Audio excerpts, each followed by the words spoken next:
नमस्कार दोस्तों, बहुत बहुत स्वागत है आपका। तो इससे पहले हमने सर्वनाम की परिभाषा एवं पुरुषवाचक सर्वनाम को पढ़ लिया है। अगर आपने वो वीडियो नहीं देखा है तो मैं उसका लिंक डिस्क्रिप्शन बॉक्स में दे दूंगा। पहले आप उस वीडियो को जाकर जरूर देखें।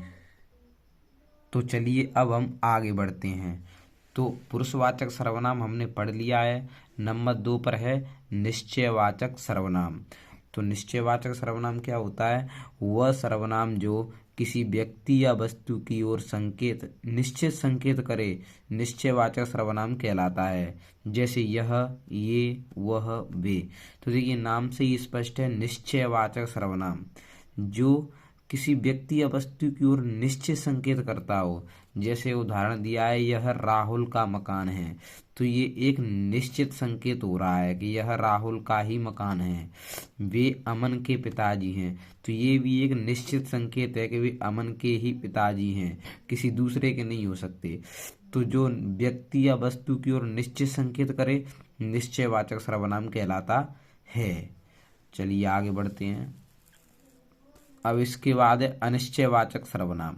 तो वह सर्वनाम जो किसी व्यक्ति या वस्तु के लिए निश्चित संकेत न करे, अनिश्चयवाचक सर्वनाम कहलाता है। ये ऊपर वाले का बिल्कुल उल्टा है। जैसे कोई, कुछ। उदाहरण में दिया है कोई आ रहा है।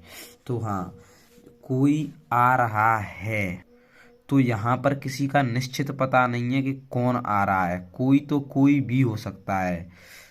और ये या कुछ लोग बहुत ईमानदार होते हैं। तो यहाँ पर भी निश्चित नहीं है कि कितने लोग ईमानदार होते हैं। कुछ दिया है तो कुछ कितने भी हो सकते हैं। तो यहाँ पर कोई निश्चित नहीं है। तो ये अनिश्चयवाचक सर्वनाम हो गया। चलिए आगे बढ़ते हैं। अब इसके बाद दिया है संबंधवाचक सर्वनाम। तो वह सर्वनाम जो अन्य संबंध में प्रयुक्त होकर संज्ञा या सर्वनाम का संबंध प्रकट करे, संज्ञा या सर्वनाम का संबंध प्रकट करे, संबंधवाचक सर्वनाम कहलाता है। जैसे जो, जैसा। तो कहने का तात्पर्य है कि वाक्य में संज्ञा और सर्वनाम का संबंध प्रकट होगा। जैसे जो मेहनत करेगा वह पास होगा। तो कहने का तात्पर्य यहाँ मेहनत का संबंध पास से है कि जो मेहनत करेगा तो वही पास होगा। चलिए आगे बढ़ते हैं। इसके बाद है प्रश्नवाचक सर्वनाम। तो वह सर्वनाम जो किसी व्यक्ति या वस्तु के बारे में प्रश्न पूछने के लिए प्रयोग होता है। तो ये तो नाम से ही स्पष्ट है, प्रश्नवाचक सर्वनाम।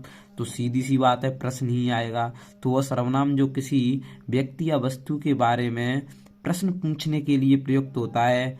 जैसे कौन, क्या, क्यों और भी हो सकते हैं। उदाहरण, कौन आया था, ये प्रश्न पूछा गया है। क्या हो रहा है, ये भी एक प्रश्न पूछा गया है। तो जहाँ पर प्रश्न पूछा जाए वहाँ प्रश्नवाचक सर्वनाम होता है। चलिए आगे बढ़ते हैं। इसके बाद है निजवाचक सर्वनाम। निज का मतलब है निजी। तो जो उत्तम पुरुष, मध्यम पुरुष तथा अन्य पुरुष का अपने आप बोध कराए, निजवाचक सर्वनाम कहलाता है। जैसे स्वयं, अपने आप, खुद। आप अपना कार्य स्वयं करें, तो ये निजवाचक सर्वनाम है। जैसे ये निजी कार्य के लिए प्रयुक्त होता है। और ये उत्तम पुरुष, मध्यम पुरुष तथा अन्य पुरुष के बारे में हमने पहले, जब नंबर 1 का जो सर्वनाम था पुरुषवाचक सर्वनाम, उसमें अच्छे से समझा दिया है। आप उसे जाकर जरूर देखें, लिंक आपको डिस्क्रिप्शन बॉक्स में मिल जाएगा। तो उत्तम पुरुष, मध्यम पुरुष तथा अन्य पुरुष के बारे में हमने पहले बता दिया है। तो का अपने आप बोध कराए निजवाचक सर्वनाम कहलाता है। जैसे स्वयं, अपने आप, खुद। इसमें यही आएगा, यानी स्वयं के लिए आएगा। आप अपना कार्य स्वयं करें, आप खुद वहां जाएं। तो ये निजवाचक सर्वनाम कहलाता है। तो ये वीडियो आपको कैसा लगा कमेंट बॉक्स में ज़रूर बताएं। चलिए आपसे मिलते हैं फिर एक नए टॉपिक के साथ। जब तक के लिए धन्यवाद।